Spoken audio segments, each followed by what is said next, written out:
আমাদের যতটুকু ইজ্জত ছিল ইজ্জত নাই। জাহেদ খান আর নিপুণের আমার লাইফে এত নোংরামি ফিল্ম ইন্ডাস্ট্রি নিয়ে দেখিনি। কম টাকা খরচ করছে নিপুণ, অনেক টাকা খরচ করছে, ভাবছে না জানি কি আছে। শিল্পী সমিতিটারে ধ্বংস হয়ে গেছে। ফিল্ম ইন্ডাস্ট্রিতে তো কিছু নাই, ওই 4-5 জন স্টাফেরই তো বেতন দিতে পারে না।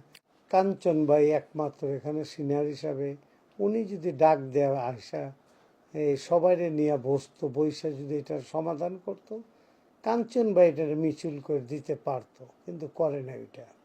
আর আগুন লাগাই দিচ্ছে, আরও ঝগড়া যেটি বাড়ায় দিচ্ছে বরফেরা। কেন? কোনো কারণ আছে? কোনো কারণ নেই। এখানে হলো লাভের বাটোরা, এই আবিজাবি। তাতে শিল্পী সমিতির তো ওই টাকা পয়সা নাই যে অনেক টাকা আছে, অনেক কিছু আছে, না। তো এই ও যে খরচ করছে, কম টাকা খরচ করছে নিপুণ, অনেক টাকা খরচ করছে। বা